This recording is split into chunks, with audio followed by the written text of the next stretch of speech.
Somewhere in a USDA filing from 1953, buried under 70 years of agricultural policy rewrites, is the proof that a $2 soil formula consistently outperformed commercial fertilizer in back-to-back field trials. Not by a little, by a factor of 3. And the researchers who documented it didn't get funding renewed the following year. Make of that what you will. What I'm about to show you isn't a hack. It isn't a trend. It's a method that fed entire generations of families before the fertilizer industry decided there was more money in making you forget it ever existed. $2. That's it. And by the time this video is over, you're going to understand exactly why that number terrifies a multi-billion-dollar industry, and exactly how to use it. Here's the thing. Nobody in the garden store will ever tell you, your soil isn't broken because you did something wrong. It's broken by design. Think about that for a second. Every bag of pre-mixed soil you've ever bought, every bottle of liquid fertilizer, every slow-release pellet, all of it is engineered to keep you coming back, not to solve the problem, to manage it. There's a massive difference between those two things, and that difference is worth about $47 billion a year to the companies selling you the solution. Modern commercial soil is essentially a short-term lease. It works for 1 season, maybe 2 if you're lucky, and then it collapses. The nutrients are synthetic, which means your plant roots absorb them fast and burn through them. Fast, like a car running on rocket fuel. Impressive for a moment, then empty. The microbial life that makes real soil actually function? Gone. Sterilized out in the manufacturing process because living soil is unpredictable, harder to package, harder to ship, and hardest of all, it doesn't run out. You've probably felt this frustration yourself. You buy the good stuff, you follow the instructions on the bag, your plants look okay for a while, and then they stall. They don't die, they just stop thriving. And you think maybe you need more fertilizer, a different brand, a different formula. So you buy again. And again, that cycle isn't accidental. That's the product working exactly as intended. In 1943, with supply lines choked and grocery shelves running thin, the US government asked ordinary American families to do something extraordinary. Feed themselves. Victory gardens, they called them. And at the peak of that movement, over 20 million American households were growing their own food in backyards, vacant lots, rooftops, and schoolyards. Together, those gardens produced nearly 40% of the country's vegetables. Not 4%, 40%. But here's the part that gets glossed over in the history books. Those families weren't buying fertilizer. The supply wasn't there, the money wasn't there, and frankly, the infrastructure to mass produce. Synthetic nutrients was being used for other wartime priorities, so they improvised. They dug back into old farming knowledge, methods passed down from grandparents who learned from their grandparents, and they built soil from what they had. Kitchen scraps, wood ash from the fireplace, ground eggshells saved in a coffee tin on the windowsill, spent coffee grounds, a little sand from the yard, layered together in a specific ratio that, as it turns out, creates one of the most biologically active growing environments a plant can live in. The results weren't modest. Extension agents who documented the Victory Garden harvests in counties across the Midwest noted again and again that these improvised home plots were outproducing commercial farm fields on a per square foot basis. Families in Ohio were pulling 3 times the tomato yield from a 10-foot bed than neighboring farms were getting with chemical applications. Nobody fully understood why at the time. The science to explain it wouldn't come until decades later, but they knew it worked, and they kept doing it. Then the war ended. The soldiers came home, the economy expanded, and a brand new industry showed up with a very persuasive pitch. Modern chemistry had developed nitrogen-based synthetic fertilizers as a byproduct of wartime explosives manufacturing. True story, look it up. And suddenly, there was a massive surplus of this stuff that needed a market. The pitch was simple. Don't waste time building soil the old way. Just pour this in. It's faster, it's scientific, it's modern. Now here's where you need to follow the money, because this part is going to make you angry.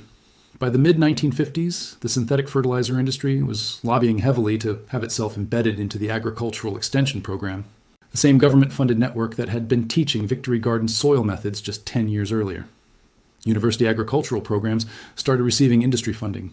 Research priorities shifted. The old methods didn't disappear overnight. They just quietly stopped being taught. Generation by generation, the institutional knowledge eroded. By the time most of us were learning to garden from a magazine or a YouTube video, the $2 formula was already a ghost, surviving only in the notebooks of old Amish farmers in Lancaster County and in the hands of a few stubborn homesteaders who refused to buy what they didn't need. Ask yourself this: why would a company with billions in fertilizer sales fund research into a method that costs $2 and never needs to be repurchased? They wouldn't. They didn't. And the absence of that research became its own kind of suppression. Not a document shredded in a dark room, but knowledge that simply never got the budget to survive. I know what some of you are thinking. If this works so well, why haven't scientists been shouting about it? And honestly, that's a fair question. Here's the answer. Some of them have been. The science behind this formula isn't magic. It's basic soil biology, and once you understand the 3 principles at work, you'll never look at a bag of fertilizer the same way again. Principle 1 is microbial density. Real plant growth isn't driven by nutrients poured on top of soil. It's driven by the microscopic ecosystem living inside it. Bacteria, fungi, and microorganisms break down organic matter into forms plant roots can actually absorb. Synthetic fertilizers bypass this system entirely, which is why they work fast, but leave the soil more depleted every season. This formula feeds the microbes first, and the microbes feed the plants. Think of it like the difference between handing someone a fish and building them a fishing rod. One solves today, one solves forever. Principle 2 is mineral balance. Plants need more than nitrogen, phosphorus, and potassium, the NPK trio that dominates fertilizer marketing. They need calcium, magnesium, trace minerals, and dozens of micronutrients that commercial blends barely touch. The materials in this formula happen to carry a remarkably broad mineral profile. Not because anyone engineered it that way, but because these are natural materials that haven't been stripped, processed, or isolated in a lab. Principle 3 is soil structure. The physical texture of your growing medium determines how well roots can expand, how water moves through the soil, and how much oxygen reaches the root zone. This formula creates what soil scientists call a friable texture. Loose, crumbly, almost sponge-like. Roots can push through it with almost no resistance, which directly translates to faster growth and larger yields. You can feel the difference in your hands. It doesn't pack down, it doesn't crust over, and it doesn't drown your plants in a heavy rain or dry into a concrete block in a drought. All right, let's get into the actual formula, because this is the part that's going to change how you grow. You need 4 ingredients. You probably have access to most of them right now, and the one you might need to buy costs less than $2 at any hardware store or farm supply. The first ingredient is finished compost. If you have your own pile, perfect. If not, a small bag, the kind about the size of a shoebox, is usually $1 or $2 at the end of the season when stores are clearing inventory, or free if you have a neighbor who composts. You want it dark, crumbly, and earthy smelling, not stringy or wet. This is your microbial base. Everything living in this mixture starts here. The second ingredient is wood ash. Clean ash from a fireplace or wood stove, not charcoal briquette ash, not treated wood, just plain hardwood ash. If you don't have a fireplace, a neighbor might, or you can sometimes get it free from a local wood shop. This provides your calcium and potassium, and also adjusts the pH in a way that most vegetables love. You want roughly 1 part as H to every 8 parts of your total mix, about the volume of a coffee mug per gallon of mix. Don't overdo it. More is not better here. The third ingredient is ground eggshells. Start saving them now if you aren't already. Rinse them, let them dry, and grind them. A blender, a coffee grinder, or just crushing them in a Ziploc bag with a rolling pin works fine. You want them as fine as possible, almost powder-like. Eggshells break down slowly and release calcium continuously over the growing season. They also improve drainage and add a grit that roots seem to genuinely love navigating through. The fourth ingredient is coarse sand or perlite. This is the only thing you might genuinely need to purchase, and a small bag, the kind you can carry in one hand, runs about $1.50 to $2. This is purely structural. It keeps the mix from compacting and maintains that sponge-like texture we talked about. Use about 1 part sand or perlite to every 4 parts of your total mix. Combine all 4 in a bucket or a wheelbarrow, mixing thoroughly until the color is consistent, and you don't see distinct clumps of any single ingredient. It should feel almost fluffy, not wet, not dry. If you squeeze a handful, it should hold its shape for a second and then crumble apart easily. That's your target consistency. Use it straight as a container mix. Blend it into your garden bed at about a 50-50 ratio with your existing soil, or use it as a planting hole amendment when transplanting seedlings. All 3 methods work. Here's what I love most about this method. You're not waiting a full season to know if it worked. Within the first 2 weeks of planting into this mix, you'll notice your seedlings are standing more upright. The color of the leaves is deeper and more saturated, and new growth is coming in faster than you're used to seeing.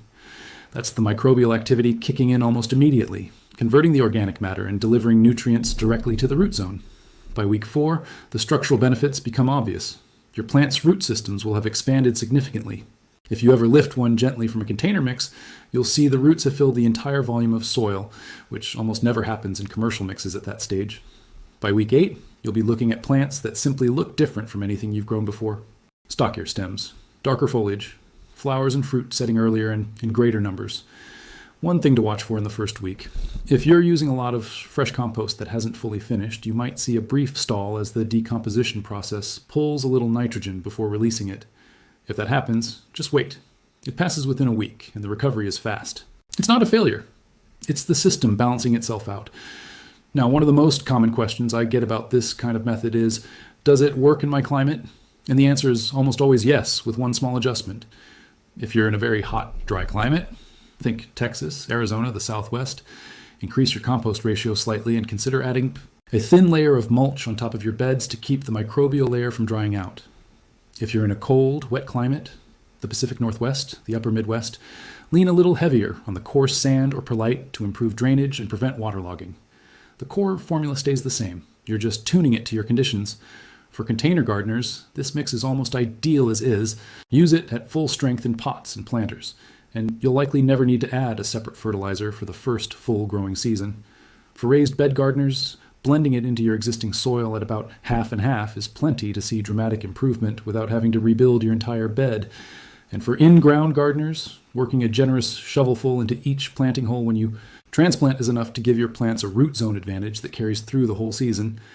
Let's just talk about the numbers for a second, because the cost comparison here is almost embarrassing. The average American gardener spends between $150 and $400 per season on commercial soil products. Bags of potting mix, bottles of liquid fertilizer, slow-release granules, soil amendments. The $2 formula, once you've made your first batch, largely self-sustains. Your compost comes from kitchen and yard waste you were already throwing away. Your ash comes from fires you were already having. Your eggshells come from eggs you were already eating.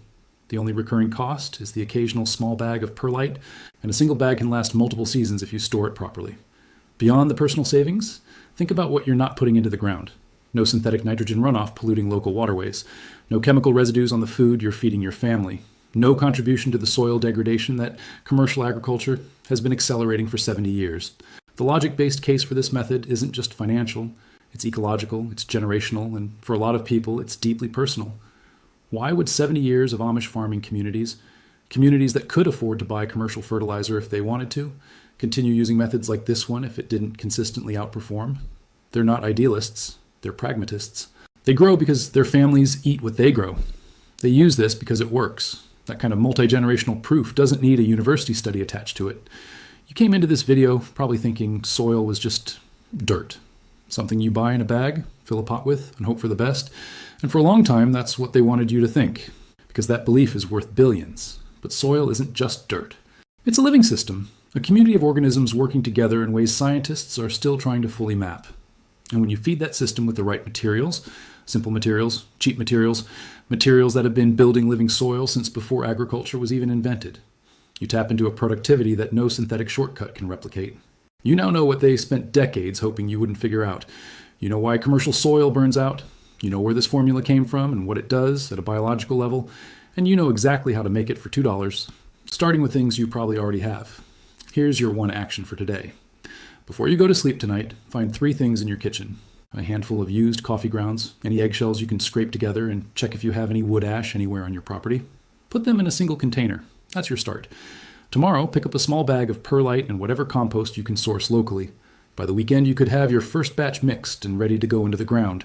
If you want more of these recovered methods, the ones that worked for generations before the industry rewrote the playbook, subscribe so you don't miss the next one. I'm going through these forgotten techniques one by one, and some of what's coming is even more surprising than this. Drop a comment below and tell me what you're planting first with this mix. I read every single one. They can control what's on the shelf at the garden center. They can flood the market with products engineered to keep you dependent. But they cannot reach into your backyard, and they cannot take back what you now know. $2, 3 ingredients you already have. And a method that quietly, stubbornly kept working for 100 years, while an entire industry tried to make you forget it. That knowledge is yours now. Go use it.